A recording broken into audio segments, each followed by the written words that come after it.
أعوذ بالله من الشيطان الرجيم. بسم الله الرحمن الرحیم. عزیزان من، آج اکتوبر 1972 کی پہلی تاریخ ہے اور درس قرآن کریم کا آغاز سورہ الاعراف کی آیت 180 سے ہو رہا ہے. 7/180. سابقہ آیت میں کہا یہ گیا تھا کہ آؤ تمہیں بتائیں کہ اہل جہنم کی پہچان کیا ہے اسی دنیا میں، اور پہچان یہ بتائی گئی تھی کہ جو لوگ سمجھنے سوچنے کی صلاحیت رکھتے ہیں لیکن اس سے کام نہیں لیتے، آنکھیں رکھتے ہیں ان سے دیکھنے کا کام نہیں لیتے، کان رکھتے ہیں ان سے سننے کا مقصد حل نہیں کرتے، یہ لوگ ہیں جو انسانی سطح پر نہیں حیوانی سطح پر زندگی بسر کرتے ہیں. بل ہم عدل، بلکہ وہ ان سے بھی گئے گزرے ہوتے ہیں. کہا کہ یہ ہے اس دنیا میں اس امر کی پہچان کہ جہنم میں جانے والے کون لوگ ہیں. اور میں نے یہ پورا درس اسی پہ صرف کیا تھا کہ یہ قرآن کی خصوصیت عظمیٰ ہے کہ وہ مذہب کی سٹیج سے مذہب کے مسلمات کے خلاف چیلنج پیش کرتا ہے. مذہب کی بنیاد اس چیز پہ ہے کہ یہاں عقل اور فکر کو دخل نہیں ہے. یہاں تو ان چیزوں کو آنکھیں بند کر کے مان لینا اور پھر ماننے کے بعد کبھی ان کے متعلق دل میں خیال تک بھی نہ آئے، کوئی دلیل ان کی تائید میں باہم پہنچائی جائے، عقل و فکر کی بنیاد کے اوپر میں خود دیکھوں کہ ان کو میں صحیح تسلیم کر سکتا ہوں یا نہیں، انہیں تقلیداً مانا جائے اور جس کی تقلید کی جائے اس سے پھر کسی قسم کی تنقید نہ کی جائے. یہ چیز دنیا میں صرف وحی کی خصوصیت ہے کہ اگر آپ اسے صحیح مانتے ہیں تو اس کے بعد پھر اس سے تنقید نہیں کی جا سکتی کہ وہ خدا کا علم ہے، خدا کی طرف سے دیا ہوا علم ہے، یعنی علم ہے خدا کا. خدا کا علم تنقید کی حد سے بالا ہوتا ہے اور اس کے بعد کسی انسان کا علم بھی تنقید کی حد سے بالا نہیں ہو سکتا. اور یہ جو چیز ہے کہ جو کچھ پیش کیا جائے اسے عقل و فکر کی بنا پر پرکھا جائے اور علم و بصیرت کی روح سے تسلیم کیا جائے، یہ ہے دین کی بنیاد. اس طرح سے قرآن کریم جو مسلمات پیش کرتا ہے، جو مستقل اقدار یا قوانین یا اصول دیتا ہے، انہیں اس طرح تسلیم کرنے کا نام ایمان ہے. اور میں نے کہا تھا کہ یہ انگریزی زبان میں جو ان چیزوں کے ترجمے ہمارے ہاں ہوئے ہیں کہ ایمان کو فیتھ کہا گیا ہے، بلیف کہا گیا ہے، یہ عیسائیت کے رائج کردہ اصطلاحیں تھیں. ان کے ہاں یہی کیفیت ہے کہ فیتھ وہی چیز ہے جس میں عقل اور فکر کو کوئی دخل نہ ہو. اس کی ڈیفینیشن یہ ہے. تو یہ چیزیں انگریزی زبان میں کرسچینٹی کے متعلق رائج تھیں. ہمارے ہاں پہلے خود ہی یہ عقیدہ یہاں رائج ہوا مسلمانوں کے ہاں کہ مذہب میں عقل کو دخل نہیں ہے. اور اس کے بعد جب انگریزی میں ترجمے ہوئے اس چیز کے تو ایمان کا ترجمہ وہاں بھی ہمارے ہاں کے قرآن کے ترجمہ کرنے والوں نے بھی فیتھ ہی ترجمہ کیا. اس کا سوچا ہی نہیں کہ یہ دیکھ تو لیں کہ کرسچینٹی کی روح سے یہ جو اصطلاحیں ہیں ان کے معانی اور مفاہیم ان کے ہاں ہیں کیا. لیکن یہ سوچتے کیوں؟ اگر سوچتے تو اپنے ہاں ہی ان چیزوں کا ترجمہ ایسے کیوں کرتے؟ سوچ ہی تو ایسی چیز تھی کہ جسے انہوں نے بالکل خارج از وطن کر رکھا تھا. تو بہرحال میں نے یہ پچھلے درس میں یہ بتایا تھا کہ یہ ہے پہلی بنیادی چیز. اور وہ جو میں نے لکھا ہے اپنی کتاب کا عنوان دیا ہے کہ اسلام از چیلنج ٹو ریلیجن، اس میں یہ بنیادی چیز ہے. ریلیجن کی بنیاد فیتھ پہ ہوتی ہے. اسلام اس مسلمے کے خلاف چیلنج بن کے آیا اور قرآن نے کہا کہ اس کی بنیاد عقل و فکر پر ہے۔ وہ مومن کی ڈیفینیشن یہ دیتا ہے کہ جب اس کے سامنے آیات خداوندی بھی پیش کی جائے تو وہ انہیں بھی آنکھیں بند کر کے تسلیم نہیں کرتا۔ یہ چیلنج ہے، یہ چیز تھی جو پچھلے درس میں آئی۔ اب آگے بڑھیے کہ اس طرح سے عقل و فکر کی بنیادوں کے اوپر ہم نے قرآن کے پیش کردہ مسلمات کو صحیح تسلیم کیا، قلب و دماغ کے پورے اطمینان کے ساتھ ہم اس پہ ایمان لائے۔ اس ایمان میں بنیادی چیز ہے خدا پر ایمان۔ یہ خدا پر ایمان کے معنی کیا ہیں؟ ایک چیز اس میں ایسی ہے کہ جو انسان کی محدود عقل کے دائرے میں نہیں آ سکتی، اور وہ یہ کہ ذات خداوندی کیسی ہے، اس کی کنہ و حقیقت کیا ہے۔ وہ اس لیے نہیں آ سکتی کہ وہ لامحدود ہے، وہ انفائنائٹ ہے، اور کوئی لامحدود چاہے محدود عقل کے اندر آ ہی نہیں سکتی۔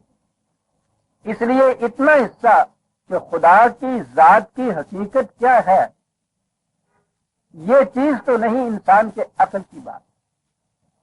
اسی لیے قرآن کریم نے اللہ کی کنہ و حقیقت کے متعلق گفتگو ہی نہیں کی۔ اس نے یہ کہا ہی نہیں کہ وہ کیا ہے، اس نے کہا یہ ہے کہ وہ کیسا ہے، اور یہ کیسا جو ہے یہ وہ چیز ہے کہ جو انسان کی عقل و فکر میں بات آتی ہے، بجوز ان خصوصیات کے جیسا میں نے عرض کیا ہے کہ جو اس طرح ذات خداوندی سے متعلق ہے، جیسے کہا گیا کہ هو الاول۔ اب یہ جو چیز ہے، سب سے پہلا جسے ہم کہتے ہیں ذہن انسانی کتنا ہی پیچھے چلا جائے، ٹائم جسے کہتے ہیں آپ، وقت جسے کہتے ہیں آپ، انسانی ذہن کہیں نہ کہیں سے اس کو شروع کرے گا۔ یہ لامحدود ٹائم کو ذہن میں لا ہی نہیں سکتا، یعنی پیچھے چلا جائے اور اس کے بعد یہ کہے کہ آپ چلے جائیے اور یہ اسی طرح سے اسی طرح سے اسی طرح سے، یہ چیز انسان کے ذہن میں آتی نہیں، کہیں جا کے رکنا پڑتا ہے کہ کہیں سے شروع تو کرو۔ یہ اول اول کے معنی یہ نہیں ہے کہ جب آپ شروع کریں تو وہاں دیکھیں کہ ایک ہے موجود۔ تو سوال ہی وہ ہے کہ تمہارے ذہن میں یہ چیز آ نہیں سکتی کہ یہ مثلاً یہ سلسلہ یا ٹائم کہاں سے شروع ہوا۔ سوال آخر ہو، ذہن انسانی کہیں نہ کہیں جا کے وقت کو ختم کرے گا۔ اس کے ذہن میں نہیں آ سکتا کہ یہ لامتناہی سلسلہ ہو، یا یہ چیز کہ اس نے اپنے آپ کو فاطر السماوات والارض کہا ہے، بدیع السماوات کہا ہے، یعنی نتھنگ نیس سے کوئی چیز پیدا کرنے والا۔ ذہن انسانی کے اندر یہ بات آ نہیں سکتی کہ کچھ نہ ہو اور پھر پیدا کر دیا جائے۔ یہ تو وہ خصوصیات ہیں میں نے عرض کیا ذات خداوندی کی کہ جس میں کوئی دوسرا شریک نہیں ہو سکتا، یا ہم اس طرح سے ذہن میں لا نہیں سکتے۔ لیکن ان کے علاوہ جو میں نے کہا تھا کہ قرآن نے بتایا یہ ہے کہ خدا کیسا ہے۔ قرآن کی اصطلاح میں اسے خدا کے الاسماء الحسنى کہا گیا، الاسماء، اسے ہم اپنی زبان میں صفات خداوندی کہتے ہیں۔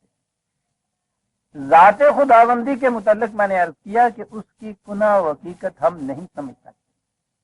صفات خداوندی وہ ہیں کہ جنہیں ہم سمجھ سکتے ہیں، اس لیے کہ ان کا مظاہرہ ہماری اس محسوس کائنات کے اندر ہوتا ہے۔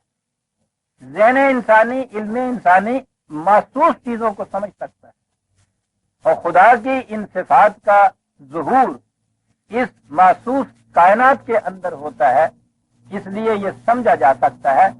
مثلا خاطر کو تو ہم نہیں سمجھ سکتے کہ جو کسی شے کو عدم سے وجود میں لائے، لیکن وجود میں لانے کے بعد اس میں جو تبدیلیاں ہوتی چلی جاتی ہیں وہ ہم سمجھ سکتے ہیں کہ وہ ہمارے دائرہ علم کے اندر کی چیز ہے، اسے خالق کہا جاتا ہے۔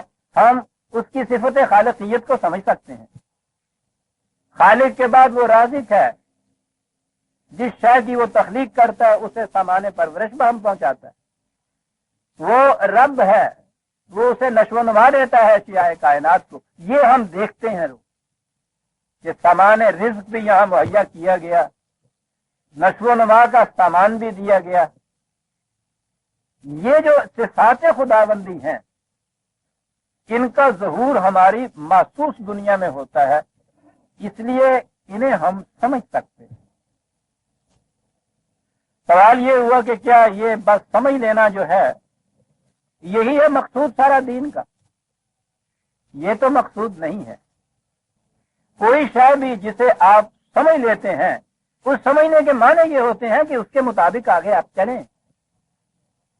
محض فلاسفر ہونا، فکری اور عقلی روح سے بڑے بڑے مسلمات کو، بڑے بڑے بنیادی اصولوں کو، حقائق کو سمجھ لینا، اس سے تو کچھ نہیں ہوتا۔ ٹھیک ہے، یہاں تک رک جانے سے کچھ نہیں ہوتا، اسے ایک علم ہے، لیکن سمجھے بغیر قدم بھی نہیں اٹھایا جا سکتا۔ اس لیے یہ بنیادی طور پہ نہایت ضروری کا سمجھا جائے، لیکن سمجھنا مقصود بالذات نہیں ہے کہ سمجھ لیا تو بس ٹھیک ہے صاحب ہم نے سمجھ لیا۔ سمجھنے کے بعد اس کے مطابق آگے چلنے کی بات ہے۔ سمجھ لیا ہم نے کہ ہمارے ہاں کیپ ٹو دی لیفٹ جو ہے، بائیں طرف چلیے، یہ قانون ہے، ہم نے سمجھ لیا۔ ہو سکتا ہے کہ ہم اس کے لیے بہت سے دلائل بھی دے سکتے ہوں، سمجھا بھی سکتے ہوں، لیکن اصل شاید تو یہ ہے کہ جب ہم سڑک پہ باہر نکلیں تو بائیں طرف چلیں ہم۔ یہ جسے میں نے صفات خداوندی کہا ہے، اسماء جسے قرآن نے کہا ہے، ان کے سمجھنے کے معنی کیا ہو؟ یہ صفات خداوندی بجوز ان کے جن کے متعلق میں نے کہا ہے کہ جو لامنتہا ہیں، ان کے علاوہ جتنی صفات خداوندی ہیں، وہ انسان کے اندر یہ صلاحیت رکھی گئی ہے کہ وہ اس قسم کی صفات حد بشریت کے اندر رہتے ہوئے اس قسم کی صفات اپنے اندر پیدا کر سکتا ہے۔ اس کے لیے ایک پروسیس ہے، ایک طریق ہے، اس کے مطابق انسانی ذات کی نشو و نما ہوتی ہے، اور انسانی ذات کی نشو و نما کے معنی یہ ہے کہ اس سے ان صفات خداوندی کا ظہور ہوتا ہے۔ بشریت کی حد کے اندر رہتے ہوئے اسے ہر دفعہ ذہن میں رکھیے گا۔ بعض وقت اگر میں یہ نہ بھی کہہ سکوں متعین طور پر تو آپ ذہن میں رکھیے گا اسے۔ انسانی ذات کی اگر نشو و نما ہوتی جائے تو اس میں سے یہ صفات خداوندی یہ منعکس ہوتی ہیں اس میں سے، یعنی اس کے اندر یہ خصوصیت رکھی ہے۔ جیسے شیشہ اگر آپ سورج کے سامنے رکھے تو اس کے اندر سے روشنی منعکس ہوتی ہے، ریفلیکٹ ہوتی ہے، باہر جاتی ہے۔ گوہر کے متعلق یہ کہا گیا ہے کیونکہ ہم نے تو دیکھا نہیں، یہ وہ جو صحیح گوہر ہوتا ہے، ڈائمنڈ ہوتا ہے، کہ اس کے اندر سے اب خود روشنی نکلتی رہتی ہے، اندھیرے میں بھی وہ چمکتا ہے، یہ اس کی ذاتی صفت ہو جاتی ہے۔ انسانی ذات بھی اگر نشو و نما پا لے تو اس کے اندر سے صفات خداوندی الی حد بشریت اسی طرح سے منعکس ہوتی چلی جاتی ہے۔ وہ انسان اپنی حد کے اندر رازق ہوتا ہے، وہ خالق ہوتا ہے، وہ ربوبیت کا حامل ہوتا ہے، وہ رحیم ہوتا ہے، وہ کریم ہوتا ہے، وہ غفور ہوتا ہے۔ یہ چیزیں اس کی ذات کے اندر سے ان کی نمود ہوتی ہیں۔ کئی دفعہ یہ پوچھا گیا کہ صاحب اس کے متعلق اس کا معیار کیا ہے پہچاننے کا، سمجھنے کا کہ انسانی ذات کی نشو و نما ہو رہی ہے؟ اس کی پہچان یہ ہے کہ اس انسان سے کس حد تک صفات خداوندی کا ظہور ہوتا ہے۔ یہ ہے ذات کی نشو و نما کا معیار پرکھنے کا۔ یہ چیز اگر ہوتی ہے تو سمجھ لیجئے کہ اس کی ذات کی نشو و نما ہے، یہ نہیں ہے اگر تو وہ میں نے جیسا عرض کیا ہے صرف سمجھنے کی حد تک ہی اگر وہ بات ہے تو وہ وہاں یہ چیز نہیں پیدا ہوتی۔ سمجھی ہے ایک بات، وہ جو اس نے کہا اقبال نے، اور جو عام طور پہ اس کی بات کو سمجھنے کے لیے ذرا گہرائی میں جانا پڑتا ہے، جو اس نے کہا کہ خرد نے کہہ بھی دیا لا الہ تو کیا حاصل، دل و نگاہ مسلمان نہیں تو کچھ بھی نہیں۔ یہ نہ سمجھا جائے کہ وہ خرد کے پیچھے لٹ لے کے پھر رہا ہے کہ لائے کیوں ہو خرد کو۔ خرد کے بغیر تو دین کی بنیاد ہی قائم نہیں ہوتی، لیکن خرد کی روح سے دین کو سمجھ لینا مقصود بذات نہیں ہے، یہ منزل نہیں ہے آخری اس کی، یہاں سے بات چلے گی۔ یہ ٹکٹ خریدا ہے آپ نے سفر کرنے کے لیے، اور سفر یہ ہے کہ انسانی ذات کی نشو و نما اس طرح سے ہوتی چلی جائے کہ اس میں سے الی حد بشریت صفات خداوندی کا ظہور ہوتا چلا جائے۔ بات ذرا گہری سی ہے، غور سے اس کو سمجھ لیجئے، یہیں سے آپ کو پتہ چلے گا اسلام کہتے کسے، خدا پر ایمان کے معنی کیا ہے۔ ورنہ دنیا میں یہ چند دہریوں کے سوا ساری دنیا خدا کو مانتی ہے، اس کے باوجود قرآن ان کو خدا کا ماننے والا تسلیم نہیں کرتا۔ یہ نہیں کہ خدا کو اپنے تصور کے مطابق جیسا کسی کا جی چاہے وہ مان لے۔ خدا کو ماننے کے معنی یہ ہے کہ خدا کی ان صفات کو پہلے تسلیم کرے جو قرآن نے دی، اور قرآن سے باہر یہ صفات جامع انداز کے اندر کہیں اور آپ کو نہیں ملے۔ ان صفات کو سمجھ لینے کے معنی یہ نہیں ہے کہ دین کا مقصد حل ہو گیا، بالکل نہیں۔ یہ اس لیے ان کا سمجھنا ضروری ہے، اصل میں مقصود بالذات ہے انسان کی ذات کی ڈیولپمنٹ، اس کی نشو و نما۔ یہ جتنا پروگرام دین کا ہے، یہ اس کے ارکان، یہ اخلاقیات کے شعبے، یہ اقدار کی پابندی، ایک نظام صالح کا قائم کرنا، یہ سب اس لیے ہے کہ انسان کے ذات کی نشو و نما ہوتی جائے، فرد کی نشو و نما ہوتی جائے۔ اس کے لیے آپ کو ضرورت ہے ایک اسلامی مملکت کی، وہ بھی مقصود بالذات نہیں ہے، یہ ذرائع ہیں۔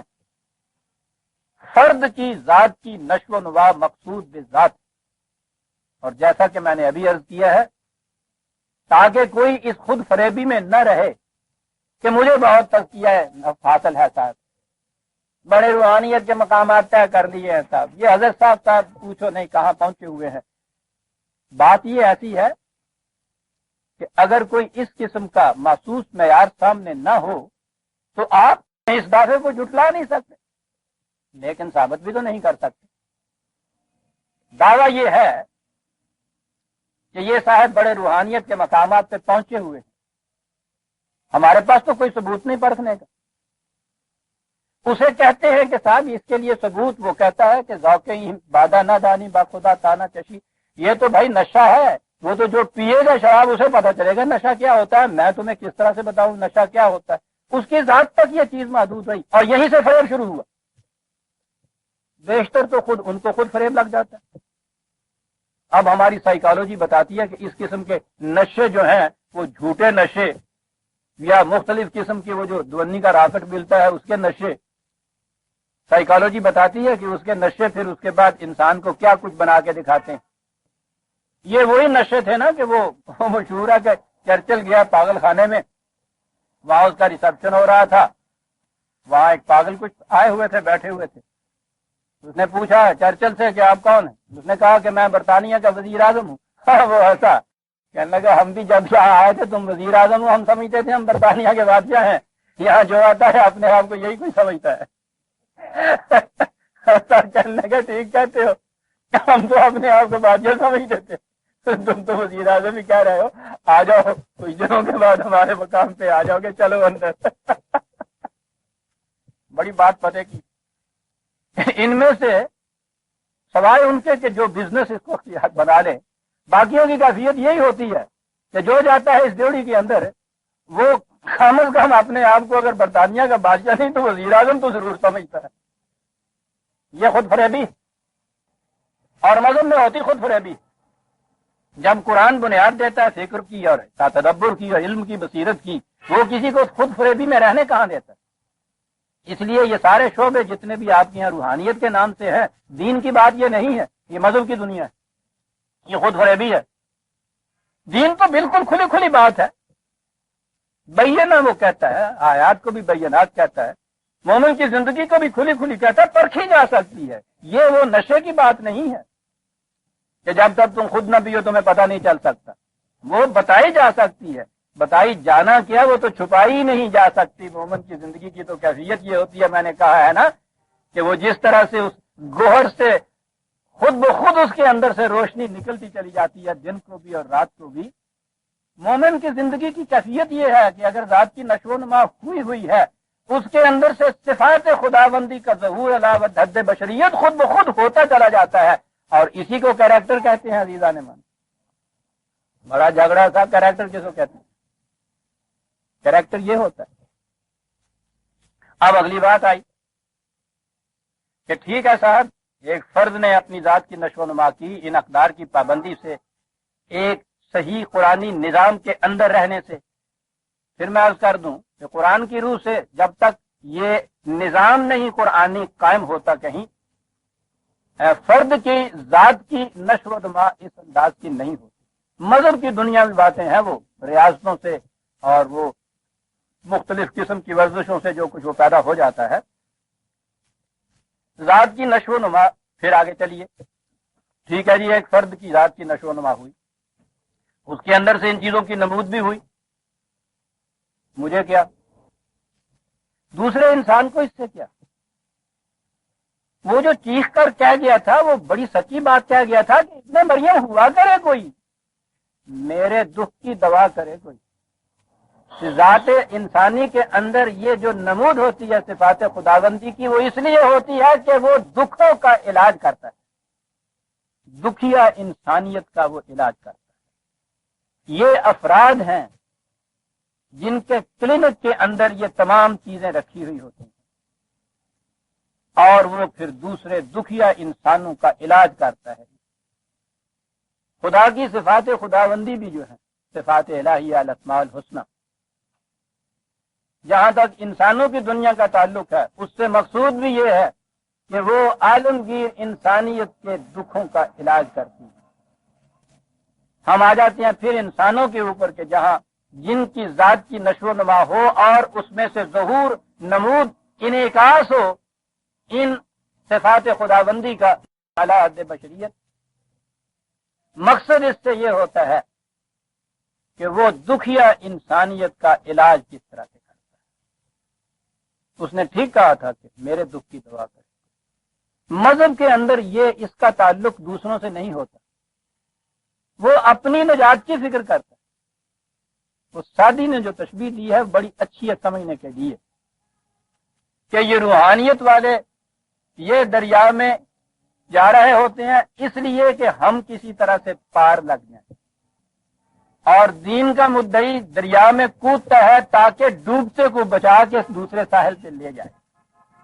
بڑی چیز، تیرنا جاننا تو دونوں کے لیے ضروری ہوا۔ اس کا مقصد اپنے آپ کو بچا کے لے جانا ہے، اس کا مقصد اپنے آپ کو تو اس نے بھی بچانا ہی ہے، بچا کے لے جائے گا تو دوسرے کو لے جائے گا، لیکن اس کا مقصد ڈوبتے کو بچا کے لے جانا بھی۔ جن کی ذات کی نشو و نما ہوتی ہے، ان سے جو نمود ہوتی ہے یہ صفات خداوندی کی، وہ اس لیے ہوتی ہے کہ دکھیا انسانوں کا یہ دکھ دور کر دے، انسانیت کے دکھوں کو دور کر دے، تاکہ ان کی ذات کی نشو و نما بھی ہوتی جائے جس طرح سے کہ اس کی۔ دو باتیں ہمارے سامنے آ گئیں، علی وجہ البصیرت ان چیزوں کے اوپر ایمان لانا، پھر قرآن کے دیے ہوئے پروگرام کے مطابق اپنی ذات کی نشو و نما کرتے چلے جانا۔ نشو و نما کے پہچاننے کا طریقہ یہ ہے کہ اس کے اندر سے، انسان کے اندر سے ان صفات خداوندی کی نمود اور ظہور علی حد بشریت ہوتا ہے یا نہیں۔ ہو رہا ہے تو یہ ٹھیک ہے، جتنا ہو رہا ہے اسی حد تک اس کی ذات کی نشو و نما ہوتی۔ یہ ہو رہا ہے یا ذات کی نشو و نما ہو رہی ہے کاہے کے لیے؟ پھر یہ مقصود بھی ذات نہیں ہے، تاکہ یہ دوسرے انسانوں کی ذات کی نشو و نما کر سکے، جسے میں نے کہا ہے انسانیت کے دکھوں کا مداوا۔ اس کے معنی یہ ہیں، یہاں تک ہم آئے، صفات خداوندی کو ہم نے دیکھا یہ ہے کہ اس میں تو متضاد صفات ملتی ہیں ہمیں، مثلا وہاں عدل ملتا ہے، اور وہ اس انداز کا کہ من یعمل مثقال ذرۃ خیر یرہ ومن یعمل مثقال ذرۃ شر یرہ۔ انسانی اعمال کا ایک ایک ذرہ نتیجہ خیز ہوتا ہے، اس سے زیادہ تو عدل کی کوئی ڈیفینیشن نہیں ہو سکتی، کوئی عملی پروسیس نہیں ہو سکتا۔ اس کے ساتھ ہی ہم یہ کہتے ہیں کہ وہ رحیم بھی ہے۔ یہ رحم کا جو ہمارا تصور ہے اس کی روح سے یہ دو متضاد بظاہر نظر آتی ہیں، وہ رؤوف بھی ہے، وہ قہار بھی ہے۔ دیکھتے ہیں نا کہ یہ متضاد چیزیں نظر آتی ہیں ہم۔ میں پھر آ جاؤں اسی تشبیہ کی طرف کہ ڈاکٹر کے کلینک کے اندر وہاں جا کے ذرا اس کی شیشیوں پہ دیکھیے جو کچھ لکھا ہوا ہوتا ہے، ایک دوسرے کی ضد دوائیاں وہاں ہوتی ہیں، متضاد دوائیاں ہوتی ہیں، بیشتر تو زہر ہوتی ہیں، تسکین کے لیے مرہمیں بھی ہوتی ہیں۔ وہاں وہ سینکیا بھی دیتا ہے کہ خون کی حدت اور اس کی رفتار میں تیزی آ جائے. وہ وہاں ٹرانکلائزر بھی رکھا ہوا ہوتا ہے کہ جہاں خون کی حدت بڑھتی ہے اس کو سکون حاصل ہو جائے. 2 متضاد دوائیاں اس کے یہاں سامنے شیلف پہ پڑی ہوئی ہوتی ہیں. اس کے کلینک میں ان دونوں کا ہونا ضروری ہے. مختلف بیماریوں کے لیے اس بیماری کی نسبت سے اس کے مطابق دوائی دینی چاہیے. پھر دوائی کی مقدار بھی، وزن جو ہے، اور وزن کو تو بڑی اہمیت ہے. قرآن کہتا ہے کہ خدا نے سارے کائنات کو میزان کی روح سے تخلیق کیا ہے، پروپورشن سے ہی. اور کہا یہ ہے کہ ہم اس لیے یہ کہہ رہے ہیں تمہیں کہ تم بھی اپنے معاشرے میں میزان میں کہیں ڈنڈی نہ مار جاؤ. پرپورشن بگڑا، سارا فارمولہ غلط ہی نہیں، اس کے بالکل نتائج برعکس، اس کے الٹے نتائج. 2 چیزیں ہمارے سامنے آئیں. کسی ڈاکٹر سے یہ پوچھئے، وہ جو ہوتا ہے نا کہ صاحب تشخیص اس کی صحیح نہیں ہوئی. تشخیص نہ ہونے کے بعد ہوتا کیا ہے؟ بیماری یہ تھی کہ خون میں حدت زیادہ تھی، ڈاکٹر نے تشخیص غلط کی اور سمجھ لیا کہ دوران خون کم رفتار ہے. اس نے وہاں وہ دوائی دی جو ٹونک، جو تقویت پیدا کرتی ہے. اس نے آرسنک دیا، اس نے مضر اثر کیا، بیماری بڑھ گئی. کیا ہوا تھا؟ یہ ایسے موقع پہ جہاں اسے ٹرانکلائزر دینا چاہیے تھا اس نے یہ حدت پیدا کرنے والی چیز دی. اس کے معنی یہ نہیں ہے کہ وہ ڈسٹرکٹ مجسٹریٹ سے ہم حکم نامہ لکھا کے لے آئے کہ ڈاکٹروں کے کلینک سے یہ ساری جتنی حدت پیدا کرنے والی دوائیاں ہیں باہر پھینک دی جائے، کیونکہ اس سے تو مریض جو ہے اس کی موت واقع ہو جاتی. یہ بات نہیں ہے. اس کا وہاں ہونا بھی نہایت ضروری ہے. بات ساری یہ ہے، اس کی حذاقت یہ ہے کہ اسے معلوم ہو کہ اس مریض کو ان میں سے کون سی دوا دینی ہے. یہ جو چیز ہے کہ انسانی معاشرے میں یہ جن کی انسانوں کی ذات کی نشو و نما ہو چکی ہوگی، ان سے یہ صفات خداوندی کا ظہور ہوگا. یہ تو متضاد آپس میں ہے. اس میں قہرمانی بھی ہے، اس میں عفو بھی ہے، اس میں عدل بھی ہے، اس میں رحم بھی ہے، اس میں جباریت بھی ہے، اس میں رافت بھی ہے. یہ چیز معلوم ہونی چاہیے کہ کس موقع پر کس صفت خداوندی کا میرے اندر سے ظہور ہونا چاہیے. یعنی مرض کی تشخیص کے ساتھ مجھے اس کے لیے کون سی دوائی دینی چاہیے. وہ جو متضاد شیشیاں رکھی ہیں، حذاقت نام ہی اس کا ہے. کویت کے بکس کے اندر بھی یہ ساری شیشیاں ہوتی ہیں. کیوں اس کے پیچھے سارے ڈاکٹر لے کے پھرتے ہیں؟ صرف بات یہ ہوتی ہے کہ اسے یہ معلوم نہیں ہوتا کہ اس کی اس مرض کے لیے، اس کے اس مرض کے لیے ان میں سے کون سی دوائی مجھے اب دینی چاہیے. دوائیاں ہر ایک ضروری ہوتی ہیں. وہ یہ جو چیز ہے کہ کس قسم کے واقعہ پر انسان کے اندر سے ان صفات میں سے کس قسم کی صفت کا ظہور ہونا چاہیے، یہ نہایت ضروری ہے. اس کا فیصلہ کریں. آپ دیکھیں گے پھر وہی خرد کی بات آ گئی، پھر عقل و فکر کی بات آ گئی. اس میں ضروری ہو جائے گا کہ وہ خبیر ہو، وہ علیم ہو، اسے معلومات حاصل ہوں، اسے اس کی بیک گراؤنڈ کا بھی پتا ہو، اس کے ماحول کا علم ہو. جیسے میں نے کہا ہے، اس کے لیے سمیع ہونا ضروری ہے، اس کے لیے بصیر ہونا ضروری ہے، خبیر ہونا ضروری ہے، علیم ہونا ضروری ہے. یہ چیزیں اس کے اندر ہوں گی تو وہ یہ سمجھ سکے گا نا کہ اس وقت، اس موقع پر، اس ایکسیڈنٹ کے لیے، اس واقعے کے لیے، ایک حادثے کے لیے یا اس فرد کے لیے کون سی صفت خداوندی کا اب ظہور ہونا چاہیے. موقع اگر عفو کا ہے اور آپ وہاں جباریت کا ظہور لے آتے ہیں، الٹا نتیجہ پیدا ہو جائے. قرآن کریم کا مطالعہ آپ اس نگاہ سے کیجئے، عجیب و غریب چیز آپ کے سامنے آئے گی. عام طور پہ قرآن کریم کی آیات میں آخر میں خدا کی کسی نہ کسی صفت کا ذکر ہوتا ہے. کہیں احسن الخالقین، کہیں وہ واللہ غفور الرحیم، واللہ رؤوف کریم. عام طور پہ یہ وہاں ہوتا ہے. یہ شاعری نہیں عزیزان مان کہ کہیں ضرورت شعری کے لیے رحیم لکھ دیا، کبھی دیکھا کہ اس سے ذرا سکتا پڑتا ہے بیت میں، کوئی بات نہیں، اس نے کہا رزاق لکھ دو، وزن ٹھیک ہو گیا جی، ٹھیک ہو گیا. شاعری میں تو یہ ہے، شہد اور رنگ بھی بالکل ایک چیز ہے، وہ شاعری کے لیے رکھا ہے کہ اگر وہ مصرے کے اندر وہ پورا نہ کھپتا ہو تو وہ دوسرا۔ قرآن کریم نے جہاں بھی اللہ کی کسی خاص صفت کا ذکر کیا ہے، آپ اس کے پیچھے چلے جائیے ان آیات میں، ان واقعات میں، آپ کو نظر آئے گا کہ اس نے سمجھایا یہ ہے کہ اگر اس قسم کی سچویشن ارائز ہو جائے جو پہلے بیان کی گئی ہے تو اس مقام کے اوپر خدا کی اس صفت کا ظہور ہونا ہوتا ہے۔ اور یہ اس لیے نہیں کہا گیا کہ ہمیں صرف معلوم ہو کہ ہاں ٹھیک ہے جی اللہ میاں کی صفت کا ظہور ہونا چاہیے، کہا اس نے یہ ہے کہ اگر اس قسم کی سچویشن تمہارے سامنے آئے اور تمہارے اندر یہ ہے صفات خداوندی، ایسی سچویشن میں اس قسم کی صفت کا ظہور پھر شفا ہو جائے گی۔ آپ غور فرما رہے ہیں کہ یہ جو یوں ہی نظری سی بات تھی اللہ پر ایمان، وہ اللہ پر ایمان کہاں تک لیے چلا جا رہا ہے ہمیں؟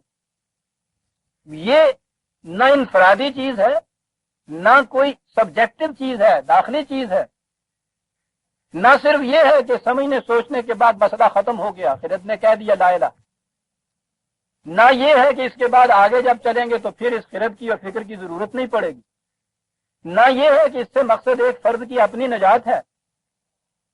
آپ غور فرما رہے ہیں کہ یہ ایک چیز بنیادی اللہ پر ایمان، دین میں اس کی پوزیشن کیا ہوتی ہے، حیثیت کیا ہوتی ہے، ایک فرد کا دوسرے فرد کے ساتھ معاملہ، اس کی بنیاد اللہ کے ایمان کے اوپر ہوگی۔ اب آپ نے سمجھ لیا کہ معنی کیا ہوں گے، معاملہ آگے پڑے گا تو کوئی آپس میں کوئی چیز اختلافی ہوگی، اس کا کوئی دکھ ہوگا، اس کی کوئی شکایت ہوگی، کوئی چیز ایسی ہے جس کے متعلق آپ کا اور اس کا واسطہ پڑتا ہے۔ سوال یہ ہے کہ آپ اس کے ساتھ کس قسم کا برتاؤ کریں۔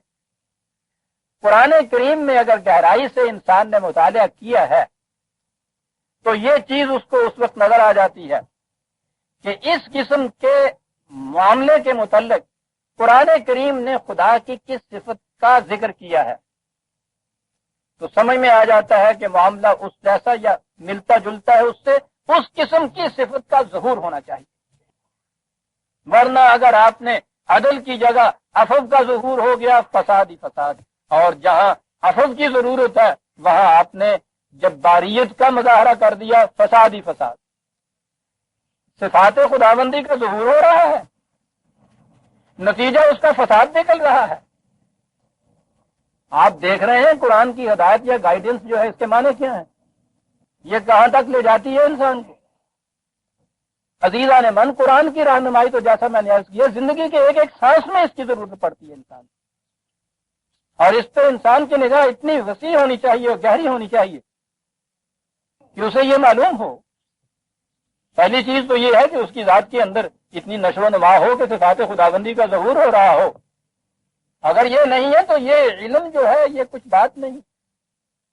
پھر یہ کہ کسی خاص موقع کے اوپر کس صفت خداوندی کا ظہور ہونا چاہیے یہ بھی معلوم ہونا چاہیے۔ یہاں تک ہم آ گئے، اب ایک قدم آگے چلیے۔ وہ جو ابھی میں نے عرض کیا ہے کہ یہ بھی معلوم ہو ڈاکٹر کو صحیح تشخیص کے بعد کہ کون سی دوائی کی ضرورت ہے، اور اس کے بعد یہ بھی معلوم ہونا چاہیے اس کو کہ کتنی مقدار میں دینی چاہیے۔ یہ مقدار یا وزن کی چیز آج کل عام طور پہ ہمارے ہاں کے کلینکس میں یا ڈاکٹروں کے ہاں، ان کے تو علم میں یہ چیز ہوتی ہوگی، میں نہیں کہتا، ہمارے سامنے یوں نہیں آتی جیسی طبیبوں کے مطلب میں آیا کرتی۔ طبیب کا کوئی نسخہ دیکھیے، اس میں وہ 5-7 دوائیاں ہوتی تھیں، مفردات سے وہ علاج کرتے تھے۔ وہ نیلوفر، ستستہ، یہ بادیان، بنفشہ، اناب، 3 ماشے، 2 ماشے، 1 ماشا، 4 دانے، یہ چیز، اس کے بعد کہ اس کو جوش دے کے ٹھنڈا کر کے پلا دو۔ میں دلی میں رہا ہوں اور بچپن سے جو ہم پڑھتے تھے اس زمانے کا مکتب میں علم، اس میں طب کی کتابیں پڑھائی جاتی تھی ساتھ، تو اس اعتبار سے طب سے علمی نسبت بھی تھی۔ خود پڑھانے والے میرے دادا جان وہ بہت بڑے طبیب بھی تھے، عجیب شخصیت تھے، ان کا اثر میری ذات میں ہے، بہت بڑے عالم تھے، بہت بڑے صوفی تھے، بہت بڑے طبیب بھی تھے۔ تو اس لیے طب میں کہہ رہا ہوں کہ وہاں سے بھی آئی، یہ ساری چیزیں آئی ہوں وہیں۔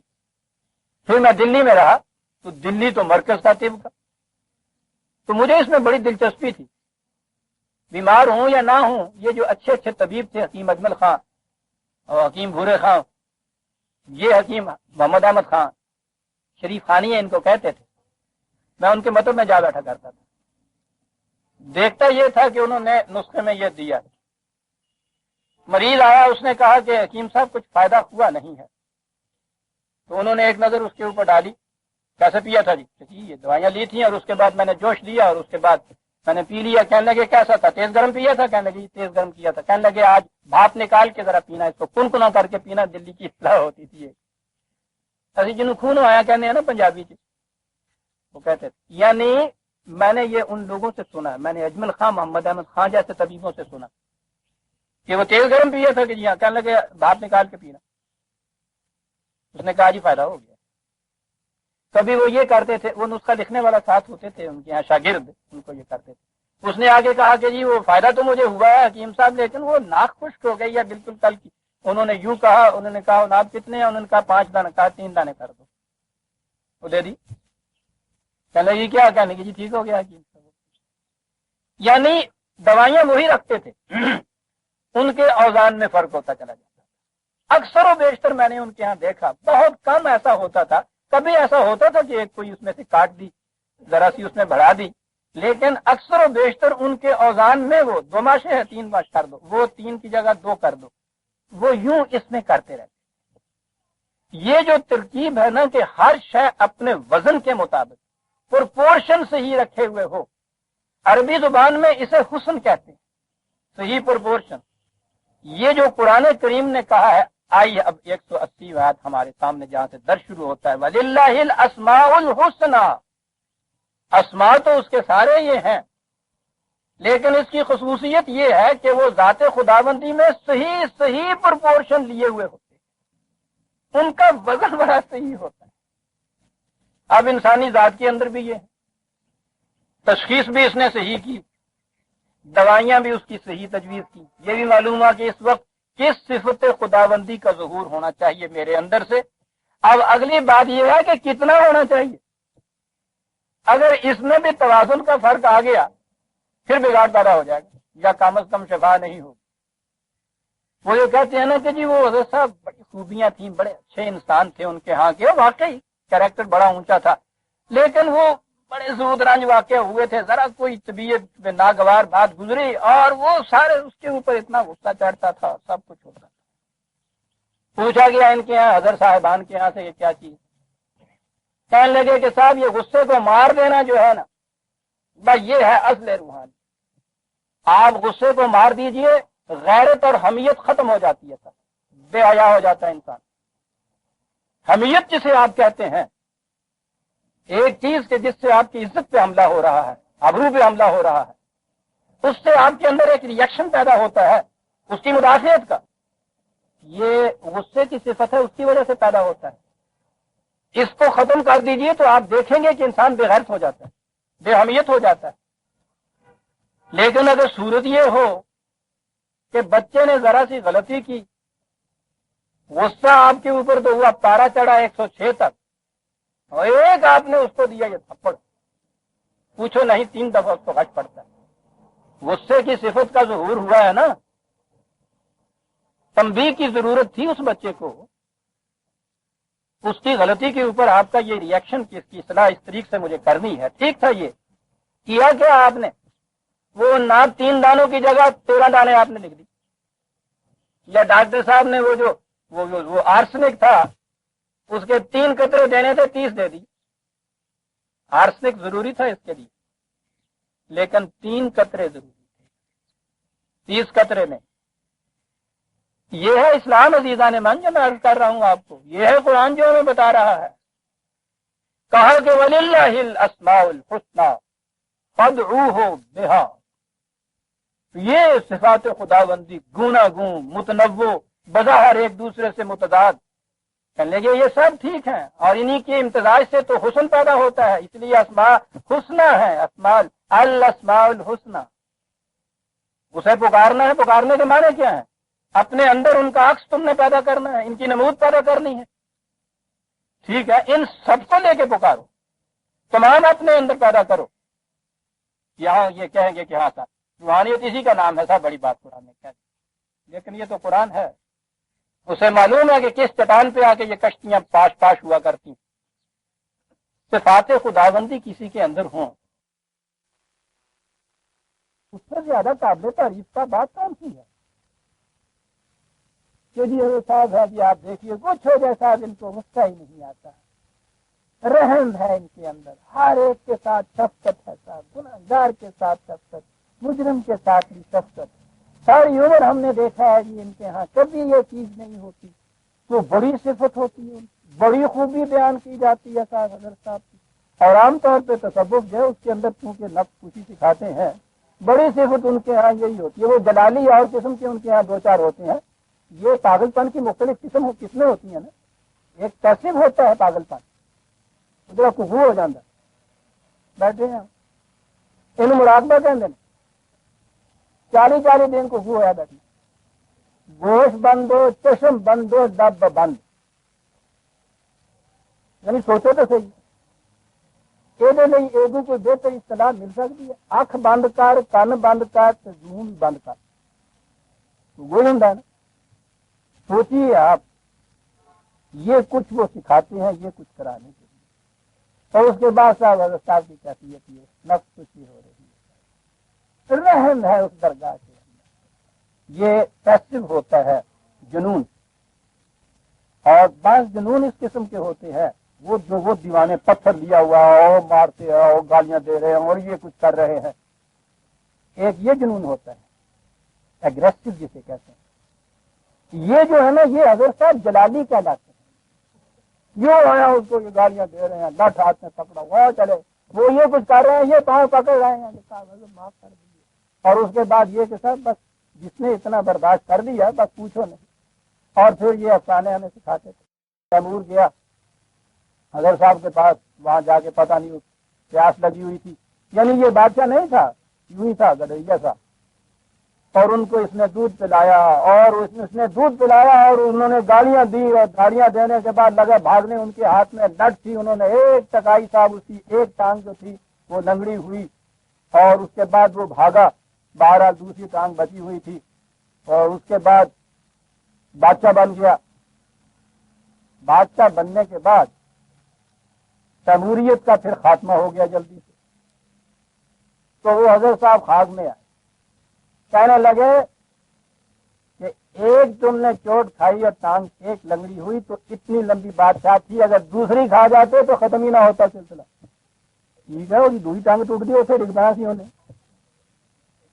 حضرت صاحب کی دوسری اگر چوٹ کھا جاتا تو سلطنت کا تمہارے نسل میں خاتمہ ہوتا ہی، بدقسمت تھا تو ایک ہی کھا کے بھاگ، ان کے متعلق یہ کچھ ہوتا ہے کہ وہ گالیاں دیتے تھے برداشت کی جائے، وہ پیٹ بھی دے تو مار کھاؤ، جلالی ہیں حضرت صاحب، ہاں ان کی مار کے اندر پوچھو نہیں کیا بات ہوگی، میں یہ عرض کر رہا تھا کہ کیفیت یہ جلالی کہیں کہیں ملتے ہیں، عام طور پہ نفس خوشی میں انتہا ہوتا ہے کہ رحم ہے، محبت ہے، کیسے عاجزی ہے، انکسار ہے، بڑی خوبی یہ ہے، یہ کیا چیز ہے، ٹھیک ہے رحم ہے، وہ رحیم ہے، وہ رؤوف ہے، وہ کریم ہے، تو پھر یہ ہونا چاہیے نا کہ یہ جتنا زیادہ رحیم ہو اتنا ہی زیادہ اچھا، لیکن پھر میں آ جاتا ہوں ڈاکٹر صاحب کی طرف، آج تو خطاب ہی ان کا یہ ڈال دینا اس میں ڈالا دونا کے قطرے 20 2 کی 3 کی جگہ، پھر دیکھیے کہ ہوتا کیا ہے اس کے ساتھ، اس کو ایک وزن کے ساتھ ہونا چاہیے، سنیں عزیزان من جو آج سامنے آ جا رہی ہے اس مجرم وَلِلَّهِ الْأَسْمَاءُ الْحُسْنَى فَادْعُوهُ بِهَا، اس کی صفات گوناگوں قسم کی متضاد بظاہر نظر آنے والی، لیکن انٹیگریشن ان میں ایسا ہوا ہے کہ وہ حسن ہی حسن بنا ہوا ہے، خاص توازن ان کے اندر قائم رہتا ہے، ٹھیک ہے اسے پکارنا ہے، ان تمام سے پکارو، اپنے اندر ان کی نمود کرو، اس کا ظہور ہوگا، یہاں سے پیدا کرو ان چیزوں کو، کہا وزر اللہ زینا، لیکن بچتے رہو ان لوگوں سے، وزر اللہ زینا چھوڑ دو ان لوگوں کو، ترک کر لو ان سے تعلقات، بچو ان سے، دور بھاگو ان سے، ذہن میں ہوتا ہوگا کہ ان سے کہ جو خدا کو نہیں مانتے، جس میں یہ چیزیں نہیں، عزیزان من یہ بات نہیں کہی، وَذَرُوا الَّذِينَ يُلْحِدُونَ فِي أَسْمَائِهِ، ان سے دور بھاگو کہ جو اس کی کسی ایک صفت کو لے کر اسی کے پیچھے چل جاتے ہیں. سب ہمارے یہاں ترجمہ الحاد کر دیا، ملا دیے ڈانڈے بے دینی. الحاد و بے دینی صاحب ہوتا کیا ہے؟ یہ عربی زبان کے اندر یہ آج ہمارے ہاں جو مردان دفن کرتے ہیں وہ تو درمیان میں ہی وہ نکال دیتے ہیں گڑھا اور اسی میں دفن کر دیتے ہیں. یہ جو گوشتن ہے نا، یہ ان کی تکنیک ہے، یہ آسان بنانا ہوتا. اس سے پہلے آپ کو معلوم ہے لاحد بنتی تھی. وہ لاحد جو ہے وہ یہی لفظ ہے. اس کے معنی کیا ہوتے ہیں کہ وہ جو صحیح طور کے اوپر ایک طرف جاتا ہے راستہ، اس میں سے یوں نکل جانا، وہ ایک طرف بنی ہوئی ہوتی تھی نا. الحاد کے معنی ہے کسی ایک چیز کو لے کے اور اسی کی طرف پھر وہ بڑھتے چلے جانا. کہا کہ اسماء الحسنہ سب اس کے ہیں، ان کی نمود ہونی چاہیے، لیکن وہ لوگ جو اس کے اسماء میں سے کسی ایک اسم کو یا اسماء کو لے کر اس میں ایک طرف کو نکل جاتے ہیں، باقیوں کو چھوڑ دیتے ہیں، ان کے متعلق کہا وَذَرُوا الَّذِينَ، چھوڑ دو ان کو، بڑے خطرناک ہیں. انہیں کہا چھوڑ دو. ان کے متعلق کیا ہوا کہ کوئی بات نہیں، وہ تو جنت میں چلے جائیں گے. فَيُجْزَوْنَ مَا كَانُوا يَعْمَلُونَ، جو یہ کر رہے ہیں اس کا بہت جلدی نتیجہ ان کے سامنے آ جائے گا. یعنی یہ گیس ہی بہت زیادہ رب والے بن واسطے آپ کیفیت ہوں گی. قرآن عزیزان من دین ہے. مذہب کی دنیا میں کسی سے پوچھ لیجئے، پہلے دن کے مذہب سے آخری مذہب تک، ان کے ہاں جتنا زیادہ کوئی شخص تورع، تقشف میں، پرہیزگاری کے اندر، روحانیت کے اندر جتنا بڑھتا چلا جائے گا اتنا ہی مقرب بنتا چلا جائے گا. یہ کہہ رہے ہیں اللہ تعالیٰ کا ارشاد یہ ہے کہ یہ ٹھیک ہے، لیکن جو لوگ جن کی کیفیت یہ ہے کہ ایک ہی صفت خداوندی کو لے کر اس کے اندر افراد میں چلے جا رہے ہیں، چھوڑیں ان کو اور ان کو اس کا نتیجہ مل جائے گا. کیا بات ہے! یہ ایک ہی صفت خداوندی میں آگے بڑھ جانا تھا نا. یہودیوں کی شریعت میں، خدا کے دیے ہوئے دین میں نہیں، جو بعد میں ان کے مذہب نے شریعت بنائی، یہودیوں کی شریعت میں عدل ہی عدل تھا. عفو وہاں تھا ہی نہیں، توبہ وہاں تھی نہیں. عیسائیت کی شریعت جو آئی، اس کے اندر عدل اور قانون کا نام ہی نہیں، رحم ہی رحم. گاڈ از مرسی، ایک ہی صفت خدا بنی.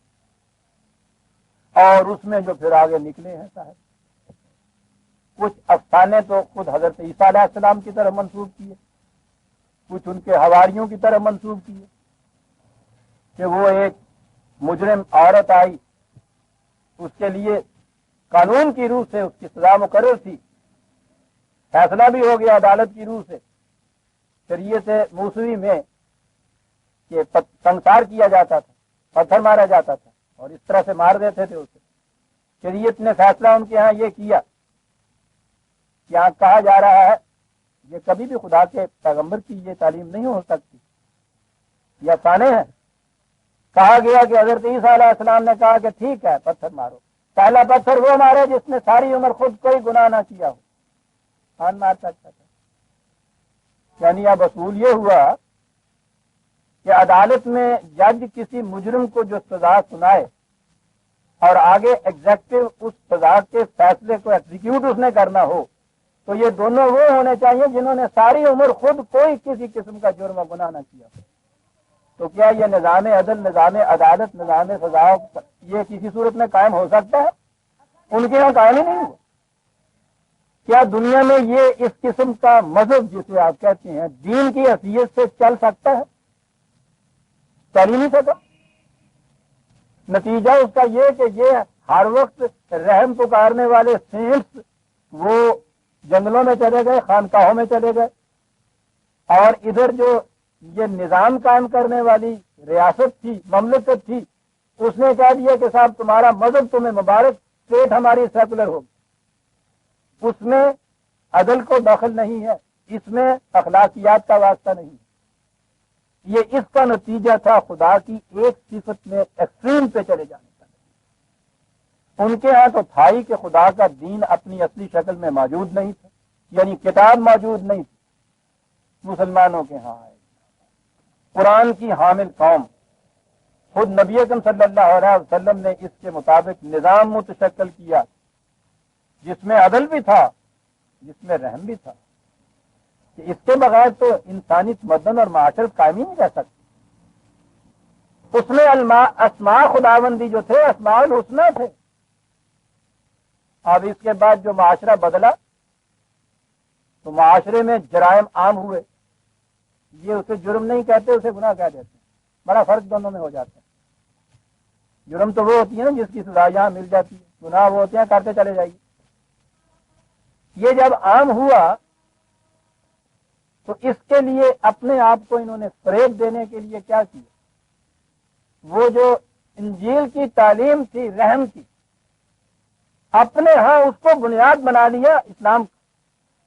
خدا کے ہاں سے گناہ گاروں کو معافی ملنا، اور پھر پوچھو نا جب یہ شاعری آتی ہے، یعنی پہلے ہی وہ ایک صفت میں اعتدال کو چھوڑ کے افراد کی طرف نکلے، اور وہ افراد جو تھی وہ چڑھ گئی حد شاعری کے، جس میں ہوتا ہی مبالغہ، دو بادشاہ ریلا نیم چڑھا، پہلے ہے پوتنی تھی پھر بڑیاں جڑات آ گئی، پوچھو نا تو کی ہو گیا، ادھر آ گئی شاعری کے، بس پھر میرے گناہ زیادہ ہے یا تیری رحمت، خدایا تو ہی بتا دے حساب کر کے مجھے، بس یہ کہا کہ میری تھوڑی رحمت آ گئی ہے، رب بندہ پیا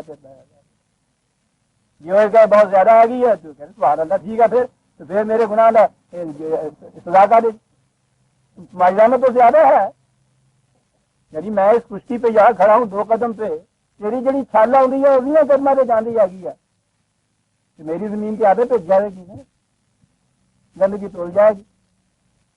میں نے کہا ہے نا کہ بچپن کی تعلیم جو تصوف کی ہوتی تھی بڑی دلچسپ، تشبیہوں سے اور اشاروں سے سارا کام نکال لیتے تھے، ساری شاعری ہے وہ، حقائق نہیں ہے، لطائف ہیں، یاد رکھیے۔ کہا کہ صاحب یہ بات سمجھ میں نہیں آئی کہ ایک شخص جو ہے اتنی گناہ کرتا ہے، اس کے بعد آپ کہتے ہیں کہ وہ زیادہ خدا کے ہاں مقرب ہو جاتا ہے۔ کہنے لگے کہ دیکھیے نا بھائی، ایک شخص کے دو آدمی تھے جنہوں نے اس کا کچھ قرضہ دینا تھا، ایک نے 20 روپے قرضہ دینا تھا، ایک نے 100 روپیہ قرضہ دینا تھا۔ اس شخص نے قرض خواہ نے دونوں کے قرضے معاف کر دیے۔ کہو کہ زیادہ زیر بار احسان کون ان میں سے ہوا، وہ جس کے 20 روپے قرض تھے یا 100 روپے والا تھا؟ 100 روپے والا کہنے لگا یہی تو بات ہے، جتنا زیادہ گناہ گار ہوگا اتنا ہی اس کے نزدیک زیادہ مقرب بن جائے گا۔ گل سے ٹھیک ہے، یعنی ایک مثال تھی 100 روپے والا چکر بڑیاں نو گل لا جتنے سوئے کوئی نظر آنا یہ بھی اگاں لنگ اوتھے کی پرواہ راکب، اوتھے بے پرواہیاں چھڑ دے عملہ والوں چھڑ دے اوکنہار چل دے۔ یہاں تک تو خیر شاعری تھی، راکب نے کہا یا بلے شاہ نے کیا، لیکن عزیزان من قیامت وہاں آتی ہے جہاں اس قسم کی اختلاف اسلام تعلیم اور شاعری کو منسوب کر دیا جاتا ہے اس ذات اقدس و اعظم کی طرف سے جو کائنات میں دین کو آخری شکل میں متشکل کرنے کے لیے تشریف لائے۔ حدیث بنی آپ کے ہاں ایک، اور مسلم کے اندر وہ رکھ دی گئی، ایک سے آیا سکتا ہے، حدیث کی کتابیں تو بہت سی ہیں نا، پھر اس میں ہر قسم کا رتب و یابس بھرا ہوا۔ ان لوگوں نے اس کے بعد پہلے یہ سارا کچھ بھرا اس میں، پھر اس کو چھاننے کے لیے بیٹھ گئے۔ وہ چھاننے جو لگائے انہوں نے تو وہ چھانتے چھانتے اس میں سے 6 کتابیں انہوں نے نکالی کہ یہ صحیح کتابیں ہیں، صحایا ستہ، 6 کتابیں صحیح حدیث۔ اس میں سے دیکھا پھر بھی روڑ رہے، پھر انہوں نے چھانی، آپ پہ پہلے روڈ میں لائے، آپ ہی چھانن بیٹھے ہوئے، اس میں سے پھر 2 کتابیں نکالی صحیح ہیں، 2 صحیح کتابیں بخاری اور مسلم۔ تو اتنے پائے کی یہ کتاب ہوئی مسلم، اس کے اندر یہ حدیث یہ ہے، سورہ صلی اللہ علیہ وسلم نے فرمایا امت سے کہ تم گناہ کرو، بہت زیادہ گناہ کرو، کیونکہ خدا یہ کہتا ہے کہ اگر تم نے گناہ نہ کیے تو ہماری صفت غفور الرحیمی لکھی کی رکھی رہ جائے گی، یعنی سودا بیچن دے ہے، وہ کس کام آئے گی؟ حدیث میں ہے کہ اگر تم نے گناہ نہ کیے تو خدا تمہیں مٹا دے گا اور اس کی جگہ ایسی قوم لائے گا جو گناہ کرے اور خدا کی صفت غفور الرحیمی ظہور میں آئے. اس لیے اگر بچنا چاہتے ہو، مٹنا نہیں چاہتے، تو اس کا طریقہ یہ ہے کہ گناہ کیا کرو. یہ مسلم کی حدیث آج بھی بڑے فخر سے پیش کی. سوچیے عزیزان من کہ کہاں لے آئے ہیں یہ لوگ. گناہ کرو، نہ کرو گے تو خدا کہتا ہے ہم تمہیں مٹا دیں گے اور تمہاری جگہ ایسی قوم کو لائیں گے کہ جو گناہ کرے اور پھر ہماری صفت غفور رحیمی جو ہے وہ پھر ظہور میں آئے.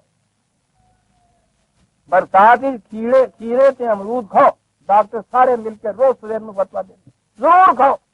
تھی نہ کھاؤ گے تو سارا کام کیوں چلے. سوچیے یہ خدا کی طرف منسوخ، خدا کے رسول کی طرف منسوخ حدیث کے طور پہ پیش کیا جاتا ہے. فخر کے ساتھ اس کو دنیا کے سامنے پیش کیا جاتا ہے. جسے آپ گناہ کہتے ہیں،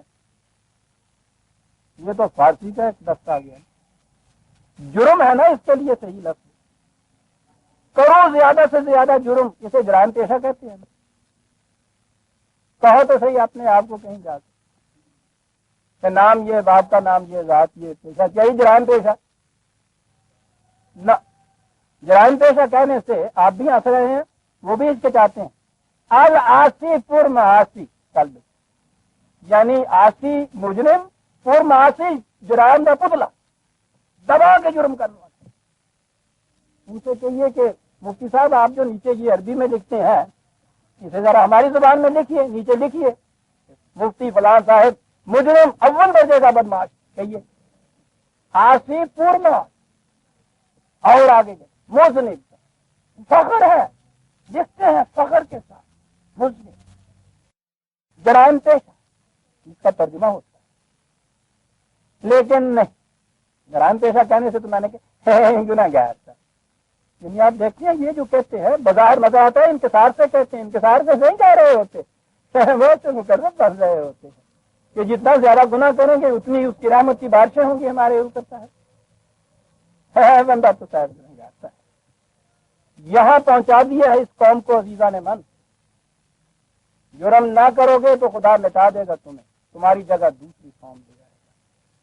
اور خدا کا قانون مکافات یہ کہتا ہے کہ جرائم کرو گے تو خدا مٹا دے گا اور تمہاری جگہ اس قوم کو لائے گا پھر جو مجرم نہیں ہوگی. کہتے ہیں کتنے دادر قوم الذین ظلموا، ہم اس قوم کی جڑیں کاٹ دیتے ہیں جو جرم پیشہ ہوتی ہے. اس کی جڑیں یہ کاٹتا ہے. وہ کہتے ہیں کہ نہیں سر یہ تھی شریف انسان بن گئے پھر تو رہنا مشکل ہو جائے. نظر آؤں گا جس طرح آئی دیاں گلا کرن دے ہے قرآن، یعنی ان کب دیا ہوا قرآن. عزیزان من کہاں سے کہاں پہنچ گیا یہ دریائے رحمت کی جو طغیانیاں اس میں آتی ہیں. واہ سنا کرتے تھے ہم بچپن میں. مسلمانوں امت محمدیہ میں گناہ کرو، جی بھر کر گناہ کرو، بڑے جوش سے وہ کہا کرتے تھے مولوی صاحب. ایک درود اول ایک درود آخر، مرج البحرین یلتقیان، دو سمندر آپس میں مل کے بہا کے لے جائیں گے خس و خاشاک کی طرح. اللہم، اس کے بعد پھر درود کی آواز. اور یہ جوہرا کی مجلسیں نہیں ہیں، میں عرض کر رہا ہوں، حدیث مسلم. ہمارے ہاں کے بڑے بڑے جید عالم اس کو پیش کرتے ہیں. ابوالکلام آزاد نے اپنی تفسیر جو ہے اس کی پہلی جلد کے اندر وہ جو الحمد کا تعارف ہے اس کے اندر وہ بڑے فخر سے اس کو درج کر رہا. اور آج بھی ہمارے ہاں بڑے بڑے لوگ جتنے بھی ہیں بڑے فخر سے اس کو پیش کرتے. پھر وہ ایک خدا ہی کی معافی نہیں ہوتی، اس کے پہلے پھر شفاعت رسول بھی ہوتی ہے. شفیع المذنبین. عزیزان من کبھی ذرا سوچیے کہ کوئی شخص ملزم نہ ہو، یعنی ثابت شدہ جرم ہو، اس کا مجرم ہو، عدالت میں جا کے آپ اس کی سفارش کیجئے کسی قانون کی روح سے. اگر میں غلط نہیں سمجھتا یہ خود جرم ہے.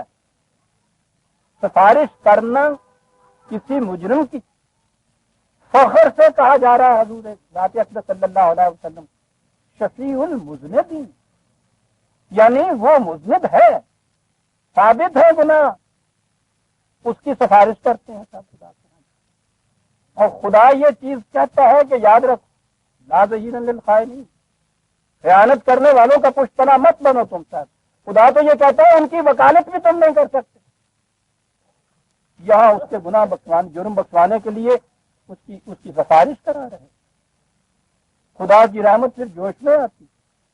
پھر وہ جو اس کے بعد افسانے ہیں، تماشے ہیں، میزان عدل کی روح سے پھر یہ جتنی امت محمدیہ کے افراد ہوں گے وہ بھیج دیے جائیں گے جہنم میں. جن کے عدل کی روح سے جہنم میں جنہوں نے جانا تھا بیشتر چلے ہی جائیں گے. عدالت کئی دفعہ یہ بات میں نے عرض کیا کہ یہ چیزیں پھر آئی ہوئی ہیں.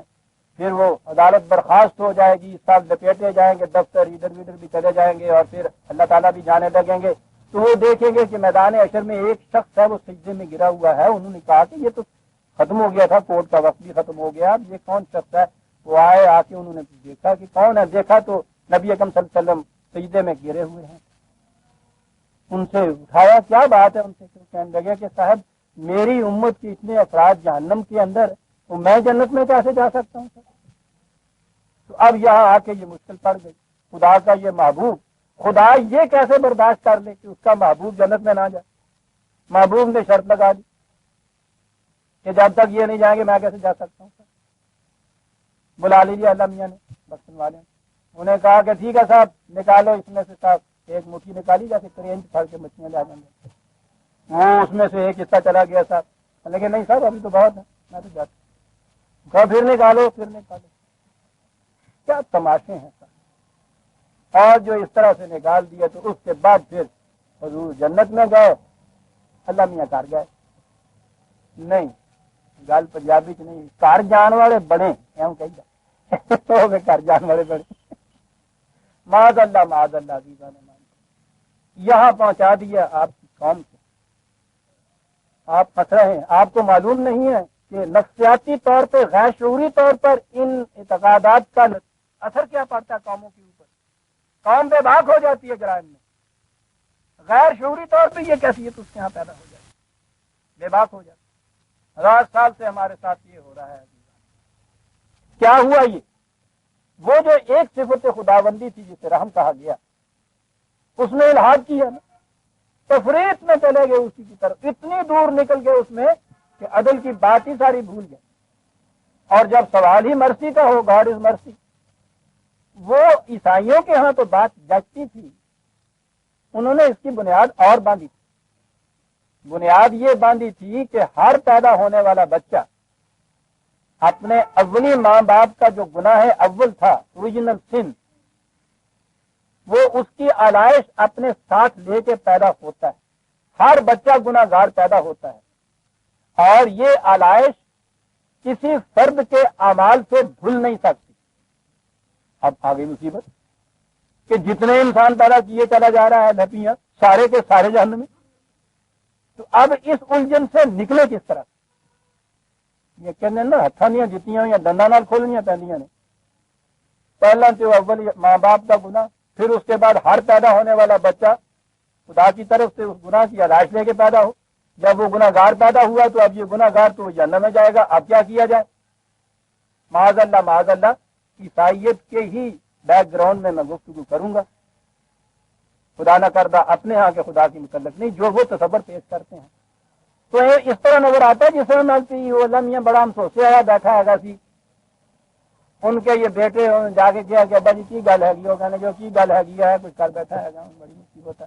بچے پیدا بھی کرنے کہ میں خالق واقع ہوا ہے. وہ جہاں پیدا ہوتا ہے گناہ پیدا ہوتا ہے، جنم کی کریے. دونوں نے سر جوڑیا. کیا کہتے ہیں بیٹے نے کہا کہ ابا جان ٹھیک ہے، مجھے معلوم ہے آپ بڑی مشکل میں ہیں.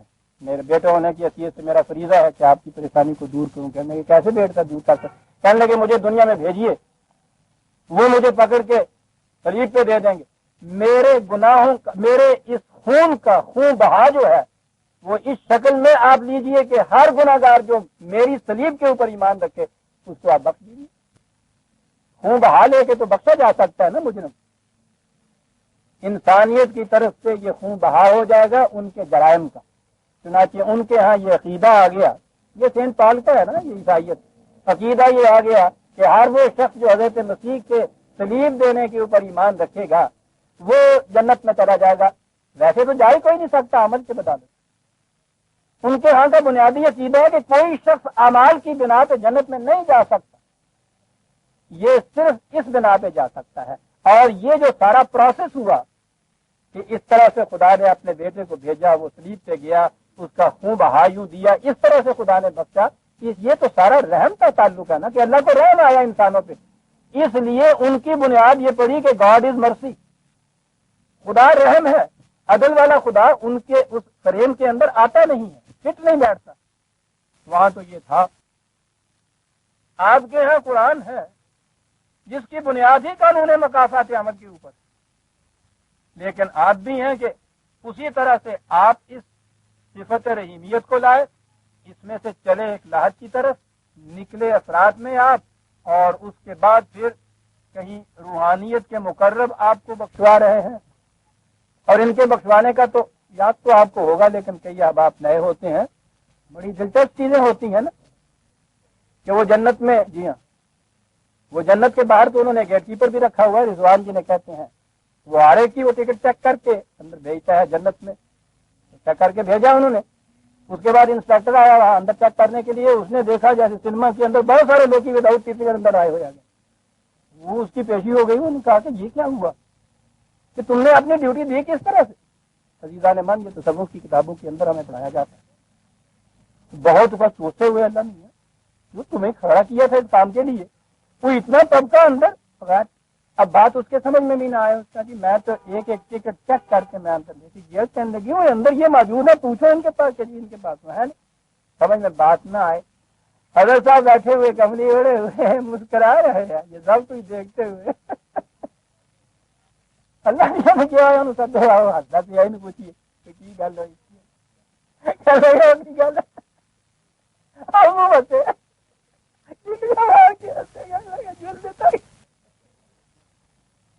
کہنے لگے جی ان سے پوچھیے، میں تو اپنا ٹکٹ دے کے کیا ہوں؟ کہنے لگے جی ٹھیک۔ کہنے لگے جی میں اپنے ساتھ تو کوئی لے کے نہیں، یہ کمبل میرے اوپر تھا، اس کمبل کے اندر میں کتنے چھپا سکتا تھا، تب کیا ہوا تھا؟ اب ہوا یہ کہ حضرت صاحب نے اپنے جتنے مرید تھے گناہگار مجرم، ان کی روحوں کو اپنی کملی کے تاروں کے ساتھ لپیٹ رکھا ہوا۔ یوں تو اکثر پہ ہوئی ہوں نا کملیاں، ان کی روحوں کو کملی کے تاروں کے ساتھ لپیٹا ہوا، کملی اوپر دی ہے، بالکل جناب تمہیں بڑے ہو تو رجحان اپنا ٹکٹ دیتا۔ آج جس طرح ساڈے جنانیاں نے کہیں تین ہو رہے ہیں بچے کی ٹکٹ نہیں لگ رہی، وہ بچہ ہو جانا 6 وریاں کا، تو وہ کہیں انہیں کچھ چوکیاں نہیں آئے گی، وہ کہنے جی ٹکٹ نہیں گودی چا گئے بچیاں ہو جانا گودی چکے ہے، وہ کملی کے تاروں سے روحیں لپیٹ کے چلے گئے اندر۔ اب دیکھ لیا پیچھے کہ اب کوئی نہیں دیکھتا، کملی چاڑی اور پھر پھر کر دے سارے ہوتے اندر جناب موجہ ہو گئی ہیں۔ حضرت صاحب بخشوا رہے ہیں، کہیں شفیع المذنبین بخشوا رہے ہیں، کہیں خدا کا بڑے کرم جوش میں آ رہا ہے، ساری قوم فخر کر رہی ہے مجرم ہونے کی۔ کیا چیز سے تھی؟ وَذَرُ الَّذِينَ يُلْحِدُونَ فِي أَسْمَائِهِ، پتہ تعلق کر دو ان سے کہ جو خدا کی کسی ایک صفت کو لے کے اس میں ایک طرف پڑ جاتا ہے، انہیں معلوم ہو جائے گا کہ اس کا نتیجہ کیا ہو جاتا ہے۔ یہ طریقہ نہیں ہے، طریقہ اور ہے جو اس نے بتایا، اور وہ ہے اگلی آیت کے اندر، اور اسے ہم نہیں چھیڑتے کہ وقت ہو گیا ہے آج، اگر کہ صرف 2 منٹ باقی ہیں، بات تو وہاں لمبی چلے جائے گی۔ اس کو ہم یہ آگے بتائیں گے کہ خدا نے اس کے لیے کیا طریقہ بتایا تھا، اگلی دفعہ ہم بات دیں۔ آج تو ایک ہی آیت ہوئی 180، لیکن بہرحال مجھے کچھ اطمینان ہے کہ ایک تصور جو ہے حقیقت میں خدا پر ایمان کا، وہ میں سمجھتا ہوں کہ ہمارے سامنے آیا، میں نے پیش کرنے کی کوشش کی تھی، خدا کرے کہ وہ واضح طور پہ آ گیا ہو۔ یہ ہے جو قرآن سے میں تصور سمجھا ہوں عزیزان من۔ ربنا تقبل منا انک انت السمیع العلیم۔